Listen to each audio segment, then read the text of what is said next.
Welcome to The State of Us. Beyond mainstream cable news and party lines, with a millennial and a boomer, The State of Us pushes past the noise and uncovers all the issues that matter. Here's your host, Justin T. Weller.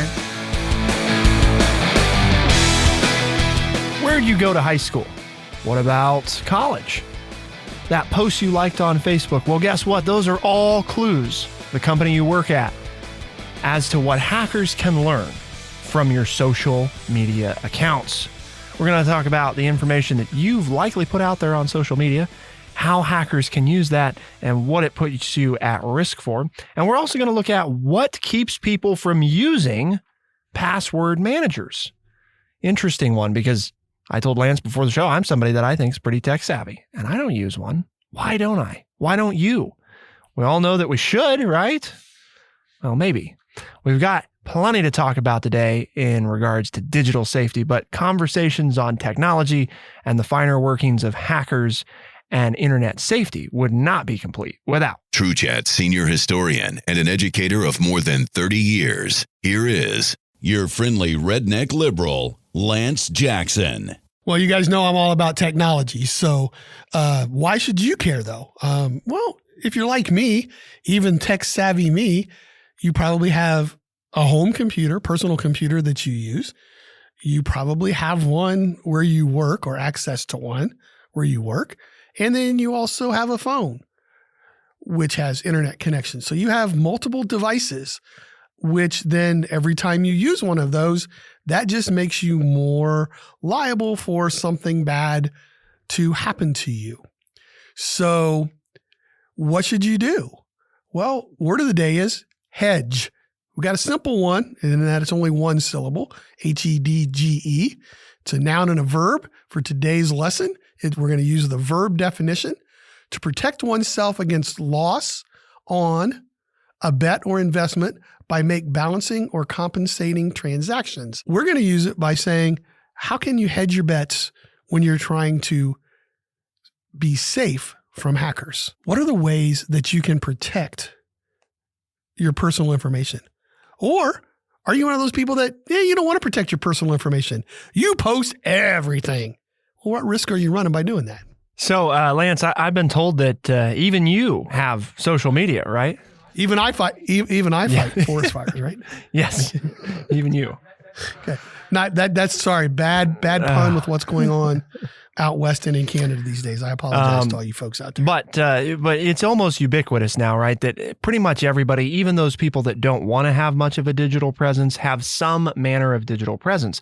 And most of us have, either, and often most of us have many of these, a Facebook, Instagram, Snapchat, TikTok. We have some combination of those, LinkedIn on the professional front, right? And the point is that there's a lot of different ways that all of that information can be used to basically create traps and scams that take advantage of your information. Yeah, I mean, I remember, just quickly interject, 15 years ago, before all of that even came about, I had a student walk up to me and say, I found you on the internet, Mr. Jackson, to prove the point that even though I try to stay off of it, I'm out there. Because you're on there. I teach, I coach, I won an award. I was interviewed for an article in the newspaper or on a radio station or whatever. And then bam, it was out there, 15, 20 years ago. So yeah, you can't hide. But doesn't it behoove us to do something to lessen? We talk about carbon footprint. How would you phrase that? A digital footprint? Don't we want to minimize it? Because, what we don't understand is when a criminal, or in this case, a hacker does something, we're like, I never would have thought of that. Yeah, just because we don't think of it doesn't mean somebody else hasn't, right? So whatever bits of information we make public, somebody's out there, you can just count on it, right? Somebody is out there trying to figure out a way to make money off of that piece of information that you just made available to them. Here's a quote from the article. This is Wall Street Journal linked at thestateofus.org. About 60% of the information I need to craft a really good spearfish is found on Instagram alone, according to the chief executive officer of Social Proof Security, which is a hacker-led vulnerability assessment and training firm. By scouring somebody's social media accounts, she says, I can usually find everything I need within the first 30 minutes or so. These people are doing that to show you how to be safer, but it takes them a half an hour and they can sucker you into giving them information that they can use to steal all the money in your bank account. And it isn't just things that you post either, Lance, because every like that you make on Facebook and heart tap on Instagram can be aggregated together to paint a fairly clear picture of who you are and what you're into. According to Carrie Gardner, a cybersecurity engineer and leader of Insider Risk Team at Carnegie Mellon University's Software Engineering Institute. We can actually automate all of that reconnaissance using AI, which criminals are increasingly doing at scale in hopes of finding a lucrative victim. So they do this in mass. They may have already done it to you and made some judgment about if you're valuable or when you might be valuable to them. Because doesn't it also say in the article that they can hold this information for months or years and even program it to pop up when they feel like it would be a good time to hit you? Like they know when you're at your most vulnerable. Like, I mean, I don't know, maybe it shows up that every October you spend $4,000 on Amazon or something, so they see that trend develop and they say, oh, okay, next September, friendly redneck liberal is going to pop up here because we're going to go looking for his information because he's going to be buying stuff from Amazon. And it's tricky because a lot of the very things that we share that seem innocuous are, you use it that way, Lance? I think so, right? Innocuous. You sure can. I was going to, but you'd already used 2 or 3 big words. We've exceeded our $10 word allotment for today. My brain. Okay. Yeah, my brain was. Sorry, listeners. You have to ask for a refund. We'll see if we can. I thought there was only one word of the day. Just because I took it easy, you've used ubiquitous, innocuous. I'm rolling. I'll see if the thesaurus in my brain keeps cranking them out or not. That's probably it, folks. That's all you get. But you lose value of using the word if you have to ask me. If I was pretty sure it sounded right. You got to go with it. Yeah, it flowed right. If it flows well, it goes well. So I think I didn't want people writing in, Lance, sending us an email, podcast@thestateofus.org, because I used the word incorrectly. So I figured we better check. But the question is, what are you doing, right? And the reason that I brought up things that we do that are innocuous is because a lot of times the things that we share that we think, well, that really can't matter to anybody. If I say that I went to so-and-so's birthday party, or that, I'm going on vacation to here, or that I spent time with so-and-so, or look what I just bought at the store, or what I ate for dinner. And in fact, those are the very things that seemingly wouldn't matter very much. I mean, when I scroll by a post like that, right, you don't think much about it. I mean, you read it, it's like, oh, okay, that's nice. And you move on.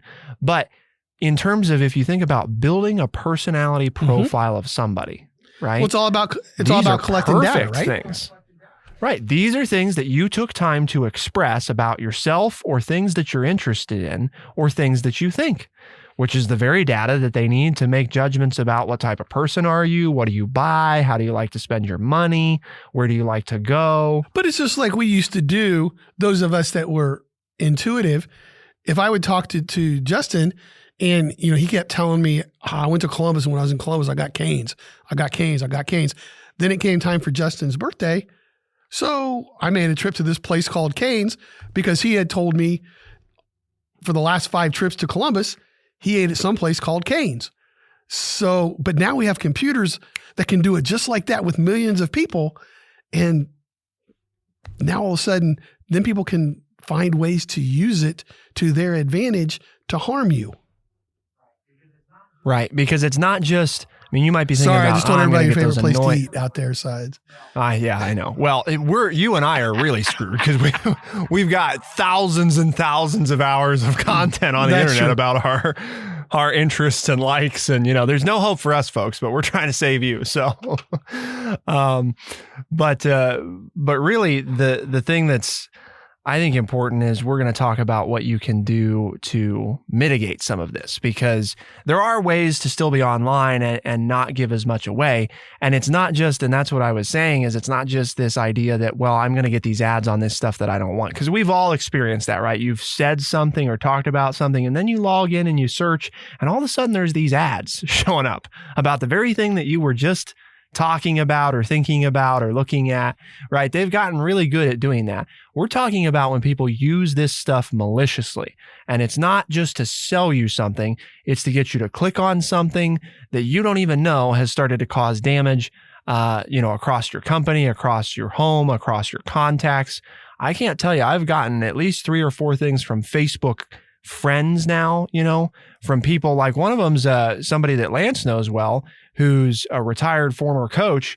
And I got this message that was like, hey, how are you doing? And I thought, well, that's kind of weird. I don't, why are you reaching out to me? And, I responded, and within a few back and forths, it was really clear. This is not them. It's their account, but a computer has gained control and is trying to convince me to do things on this person's behalf without this person knowing. So they're using the name and likeness, and they're using your account, right? It's not a fake account. They've gotten inside of your account, logged into it, and are successfully communicating as if they were you to people that know you, and getting those people to click on things that give you access to your account. And so it goes, right?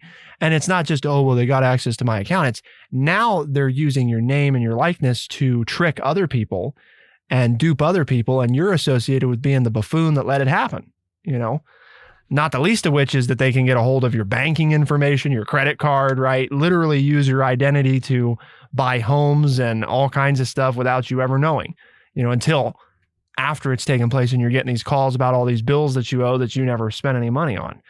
And that seems like, wow, how could all of that happen from a Facebook post? That's why we have to be careful. And that's exactly why we're going to talk about coming up what you have to do in order to hedge your bets, right? Against the hackers and put yourself in a better position. And we could use it in the other way, construct a hedge between you and, because see, we used it in the verb form, but in the noun form, it is a fence or boundary formed by closely growing bushes. So I guess these are virtual bushes that we're growing with our smarts here. But we're going to talk about what you can do coming up. Keep it here on State of Us. We'll be right back.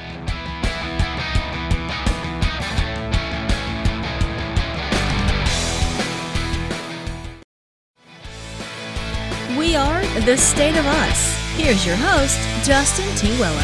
How can you hedge your bets against online hackers who mean to use your social media posts, your emails, and more to invade your privacy? Well, the Wall Street Journal article's got a few tips for us. I'm going to share them. We're going to see if Lance thinks they're good ideas. Think twice about what you post, and then think again. It's a classic piece of advice for protecting your online security, but it bears repeating. Stop posting private information on public platforms. Things like travel plans, personal interest, details about family members, or specific news about a work product. All of that information can be used to gain your trust or deceive your coworkers. For instance, a hacker might find out personal histories from your social media, then send a phishing email that says things like, "I'm sorry about your parents passing. I feel like I remember you wore sweaters your mom made at school." Even the smallest details with malicious actors will certainly aggregate from more than one platform and may be unintentionally revealing. So, that's something I feel like we talk about every time we talk about social media, Lance, right? Is something like taking 30 seconds and like actually pulling out your phone timer before you send what you're going to send. It makes sense. It's amazing how much less you'll put out there. I've lived my whole life being a pretty private person. So this, well, trying to be, right? I've lived trying to be as private as possible. And you say, well, how can you do that being a public school teacher and a coach and blah, blah. Well, because I try to keep it separate from my personal life. But it just seems like I had somebody tell me, a parent who's younger than me, which doesn't say much, like 90% of the population is younger than I am. But he said, these kids today, he said, I spent my entire teenage years trying to keep people from finding out what I was doing. And he said, my teenage children post everything they're doing. I'm eating an ice cream cone now from Dairy Queen. Hey, I just got a McDonald's burger. I just talked to my best friend, Joe, and they post it all. He said, I don't understand it. And I guess that's where I am, is that the worst thing that could happen to us when I was growing up as a teenager was for anybody to find out what we'd been doing. And now it's 180 degrees. It's like, I want everybody to know everything that I'm doing. And I just don't understand that mentality where there is no sense of privacy until there's like, well, people say they know me and they don't know me. You don't know me. No. It's like, well, yeah, I do know you because everything you do, you posted. You posted at 7:30. Hey, just got done going to the bathroom. Hey, now I'm going to play Minecraft. Hey, I'm going back to the bathroom now. I pretty much learned your whole schedule for the day. Must be that Taco Bell that I had, blah, blah, blah. Bam. I know exactly what you've done. So we learned that you like Taco Bell, that you play video games, that you spend time at home. We know when you woke up and when you use the restroom. And I mean, and it's like, well, all of that on its own, right? But a computer program can put that in a chart and does it for together. A couple of years. And then we know we have a pretty good, we know, do we have the perfect picture of you? No, but we have a picture of you. We have a picture of you that we can now use to maybe not get to you, but get to somebody in your home. And this next one is in that same vein. I thought this one was really interesting, Lance, because it's not one, if you had asked me to make a list, this is not one I would have come up with. But I think it makes a lot of sense. Use different profile pictures on different I never platforms. thought of it either, but I've seen that. There are people, I get on my wife's phone because my phone doesn't have that ability, and I play a trivia game, okay? And people have memes as their names, or they have a picture of themselves. And that's what I thought of when I saw this. Like, oh, that makes sense. Most of these people don't have a picture of themselves. I'm thinking of the people who do that I play against, like, why do you have a picture of yourself? Or maybe it's not them, maybe it's one of those AI pictures that we talk about, right? Where the computer made the picture. But no, that made sense. But that's where I related it, was that makes total sense. For nobody says just because they ask you for a picture, you have to use your picture. You just need a picture. And if you're going to put your picture, use different ones. And I'm going to change this because, if people go to my social media right now, they will know that, yep, those profile pictures are literally the exact same photo, which is common for folks to do. And in fact, some social media apps have it now where you can actually choose to update across platforms at the same time, which, if you think about it, the reason that you do it, right, is because you want it to be easy for people keyword there, people to know that this is you. And if you have images consistent, it's like, well, this must be the same, because they have the same image. This is Justin T. Weller. But that very same idea is what makes it super easy for AI to say, hey, those are the same photos, so this must be the same person. So these are the same accounts. So now I can aggregate all the information from multiple accounts together rather than just from one. So when possible, use different pictures. And they said, to your point, like at the end, if you can make your profile image not a photo of your kids or your spouse or you or someone that's preferred.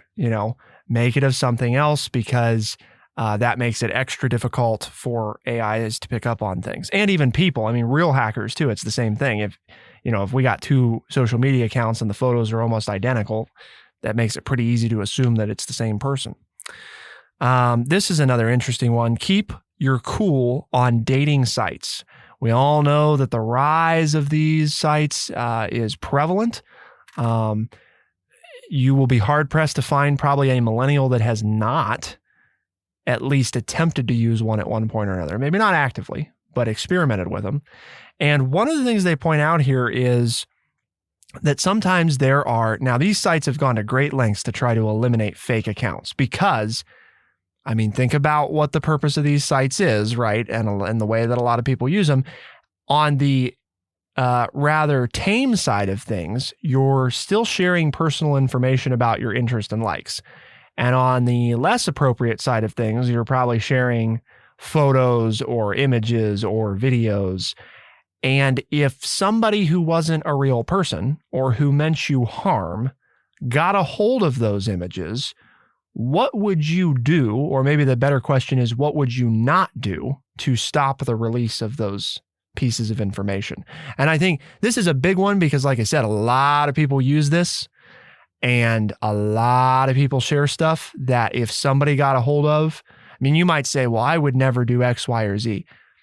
If somebody had photos of you doing X, Y, or Z, you'd be amazed at what you'd do to stop those. Well, and especially, let's say this is a long-term project, they might hold on to it for 20 or 30 years until, wow, all of a sudden it kicks out, oh, this person's famous now.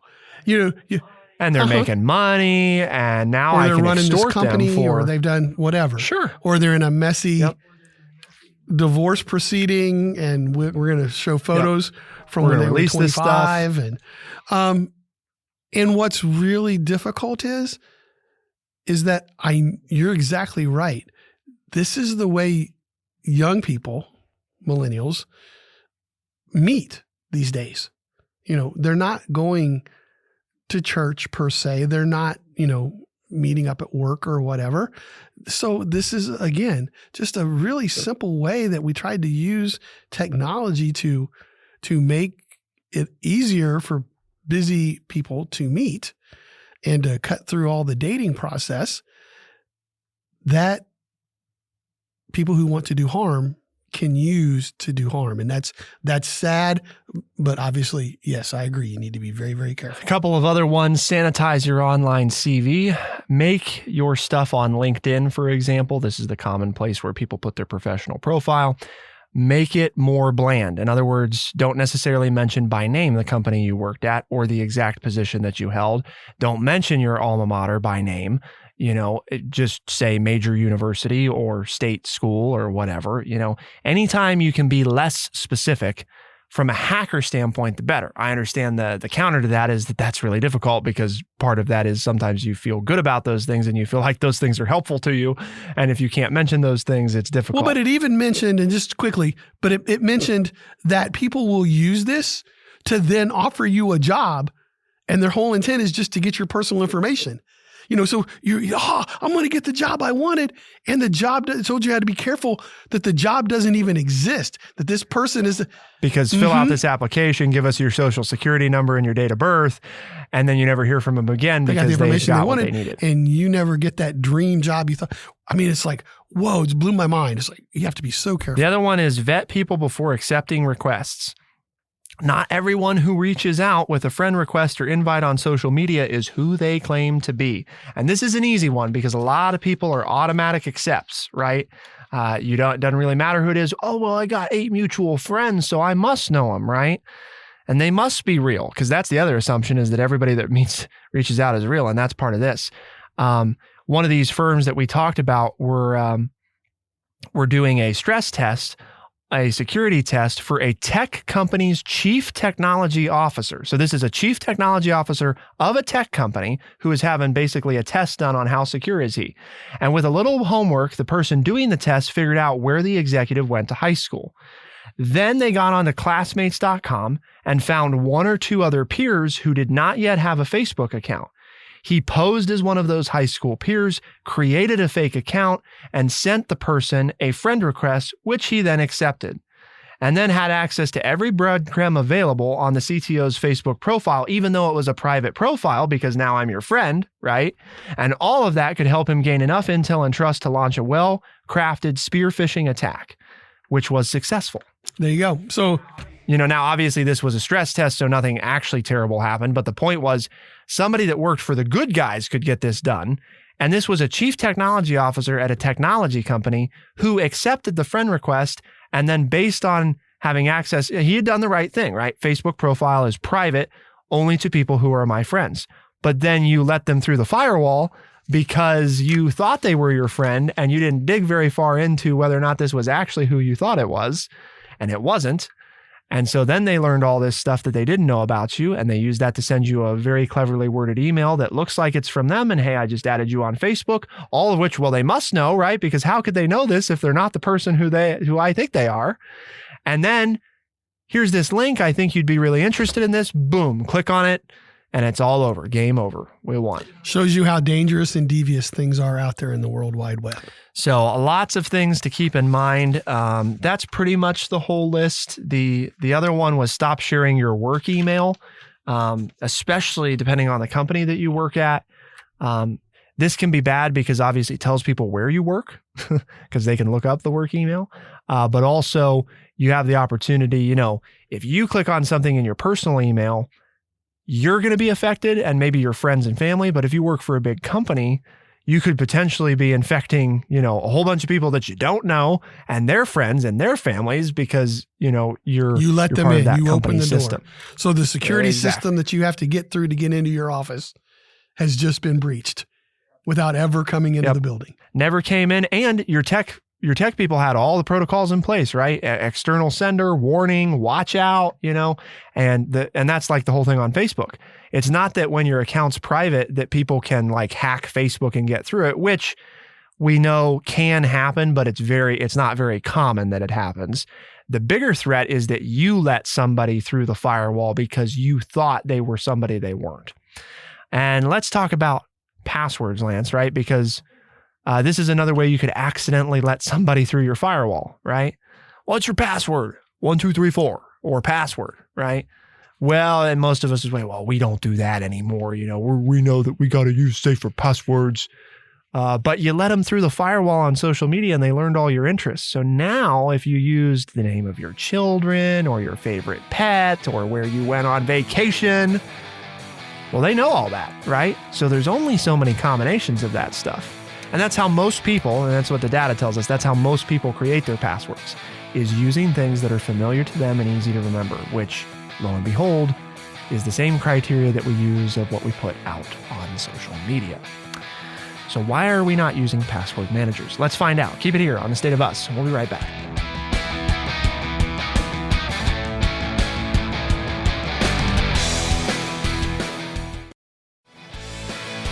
We are The State of Us. Here's your host, Justin T. Weller. Okay, I've got a question. I didn't even know what a password manager was, so I read the article. So why don't you tell everybody, Justin, what password manager is? Phrase of the day, password manager, right? So a password manager is, and it's fair, I guess. I mean, right, if Lance didn't really know, then a lot of people probably don't know. Or they may have kind of vaguely heard of it, but it's basically a place, and there's lots of different versions of this. But, think of it like this. If you created a different password to every website, it'd probably be darn near impossible to remember every single one of them. So what would you do? You would create different passwords and you would write them down on a piece of paper or type them into an Excel document, right? And you would keep that someplace safe. That's the basic concept behind a password manager, except typically they will actually create, if you want them to, auto-generated highly secure passwords. And what is an auto-generated highly secure password? It's a completely random strain of uppercase, lowercase, and special character combinations with numbers that have no meaning to anyone anywhere in the world because they're completely randomly generated. And those are by far and away the most complicated and difficult things for a hacker to get access to. Yeah, the ones they send you when you want to reset your password for one you've forgotten. They go, you can use this one for the next 30 minutes until you change it. And it's LQ hashtag uppercase M62 lowercase y. Right, and you're like, what the heck is this thing? I'll never remember this, but you have to type it in so that you can then set the password that you remember. But those are the best kind to have because... Exactly. But they're difficult to remember because we're people, right? And so unless you were going to create one like that then you used for everything, which then defeats the purpose of having the secure password in the first place, this is why you want a password manager. So I guess what you're telling me, there are companies out there. I mean, I'm going to show everybody my ignorance, but I don't have that many things with passwords because like I said, I try to stay away from all that. But I can pay somebody to secure all my passwords. And there's different variations of this, right? But yes, the general version is something along the lines of you download an application on your computer or your phone, an app, right? And this place centralizes and will even create for you all of these ultra secure passwords. And it'll know, this password for this site with this username. So you're putting a lot, I mean, all of a sudden it's like, oh my gosh, we're putting a lot of sensitive information all in one place, right? But generally speaking, the way these applications work is they fully encrypt all of that data on your device, right? So if anybody ever got access to it, it would all mean nothing. There'd be no way for them to decrypt it without the encryption key. How do they do that? Because we just got done talking 2 segments about hackers.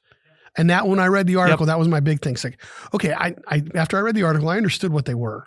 But I thought, well, if I don't know, maybe there's some other listeners that don't know. So I'm glad you explained that. But my big reason on why I wouldn't do that, how do I know that hackers can't get into that? The argument generally goes that it's safer than you relying on the passwords that you've created and using the same ones across all of your sites. So it's possible for them to do that, but it's harder for them to do that than getting them from me. Well, because keeping in mind that the companies that are responsible for building these applications, their entire business is based solely on the ability to keep your password safe, right? So if they get hacked, it would be really bad, really bad for the company if they failed at the one task got hacked, that their they'd lose all their customers and all of their life's dreams would be down the drain. Okay. Exactly. This isn't like your Facebook profile getting hacked, right? This is like, and I mean the liability. It's not just would they lose their business, they would be sued, I mean, multiple lifetimes over because your job was to take care of my banking information, my social media profiles, my medical profiles. Everything, right?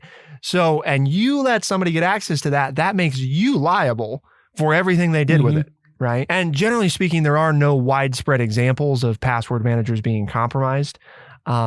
Again, it's kind of like, think about that whole big thing we talked about with the iPhone, right? The FBI wants into the iPhone and they were trying to get Apple to let them because even the FBI, with the resources of the United States federal government, couldn't decrypt the iPhone, without taking, I think it ended up taking several months, multiple supercomputers to decrypt one I remember that, right. iPhone.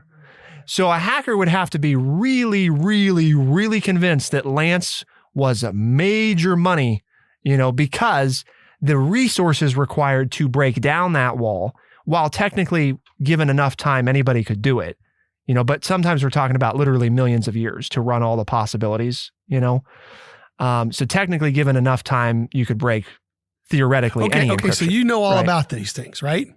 So you obviously use one. Well, no. Well, wait a minute. You just did a great job of explaining to me why I need to have one and how important they are and how secure they are. And you're my tech guru. You're the guy I go to all the time. How come you don't have one? Well, they talk about in the article, and I think these are true, the two most common approaches are the push approach, which is the idea that by showing the people the dangers of using simple passwords, which I think we've done, and recording passwords on their computer or using the same passwords at different sites, we would push them to adopt a safer approach. Users, we found, though, don't respond to that strategy. And the other strategy, the pull approach, which is focusing on the positives of password managers, didn't deliver any better results. With neither push nor pull, nor the combination working, it isn't surprising that only 10% of users have adopted password managers. There's a good chance that 9 out of 10 people listening or more don't use a password manager. Okay, but after this article, it's like, well, this only makes sense. I need to do this. Yep. Right? I mean, it's like, if you're worried about getting hacked and you're worried about everything being secure, this is the most, if I'm understanding correctly, this is the most secure thing you can do with your information, correct?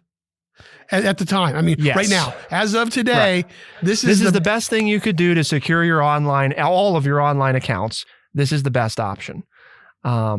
Because here's the thing, and they identify this, the barrier to entry, right? We know that people are notoriously awful at putting in time for future theoretical savings, right? Well, I'm not going to get hacked. It won't happen to me, right? Those are very common. And we also know those not to be true. I mean, I can tell you a story from just a couple years ago, through no fault, supposedly, right, of TrueChat, the company that we're talking about right now, which is a tech company, by the way, that produces this episode.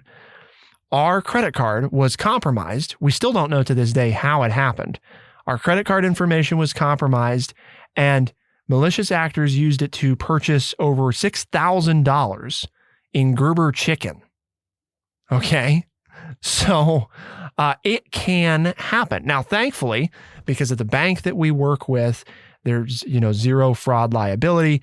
And I mean, they quickly identified that, obviously a tech company would not be purchasing $6,000 of Gerber chicken. So, clearly doesn't make a lot of sense. And upon investigation, they didn't spend $6,000 on Gerber chickens, but to trick the bank, the company that was processing the transaction had input all their information as Gerber chickens, like a subsidiary of Gerber, and had put all that in, same address, same everything, in the process of registering to be a payment processor. So the transaction went through, right? Because the bank saw, okay, this computer is a read big, it, it's legitimate company. Right. Right. Yeah, read it, it's going through. And the money is transferred, right? Because it's a credit card. So they have next day funds deposit, they cash it out, they take the money, they're never heard from again. And, the money's gone. And by the time the bank has realized what has happened, the money has already been transferred, So the point is that if one of the nation's largest banks, who we bank with, can be tricked into approving a $6,000 transaction for chicken at a company that tries to practice tech safety, it can happen to you, right? It can happen to you. And if you say, well, $6,000 isn't big. Yeah, but what if you did that to 10,000 companies all at the same time? Now you're talking, big chunks of change, and it's worth it for them then, obviously. So the barrier to entry is that you're going to have to spend time going to all these websites, setting up all new passwords, right? Once it's done, though, it's pretty seamless, because most of these apps will automatically, when you visit a website and you're on the login page, you don't have to do anything. Boop, they pop everything in and you log in, So actually, in some ways, they'll save you time after they're set up, because they'll put everything in faster than you're put it in anyway, and of course, more securely. Most of the apps too, for people that have a smartphone, Lance, right? You'll have it on your computer, but you'll also have it on your phone, because, you're logging in both places and but some of those things still don't work just like they should. In other words, it works really well if you're in a web browser, but then if you go into a certain app on your phone that's maybe less common and you got to put something in, the password manager doesn't fill it in. So now I got to, I'm on my phone, right? So I got this little screen. I got to go over to the password manager. I got to get the username, and then I got to come back over here and get the password, and I got to go back and forth. And oh my gosh, there went 2 minutes of my life trying to get logged into this app because the password manager didn't work right. So, well, it sounds like something, like you say, that we're just sending the information out there because it sounds like the best way to protect yourself. And we're all looking for that, right? We all want as much safety as we can on our personal information. You would hope so.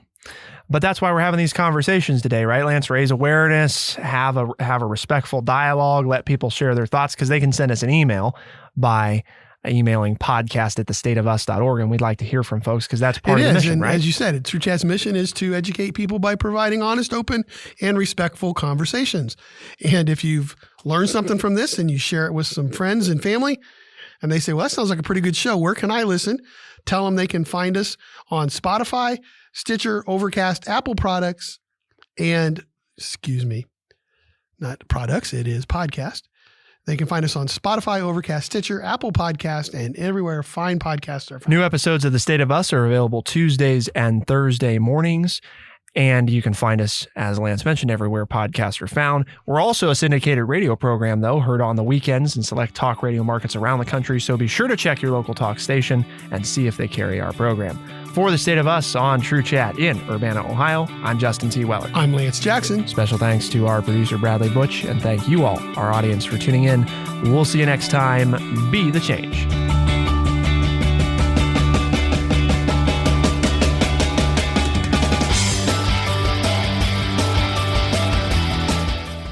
Be sure to check out our website, thestateofus.org, for books, articles, and all the ways to tune in. thestateofus.org.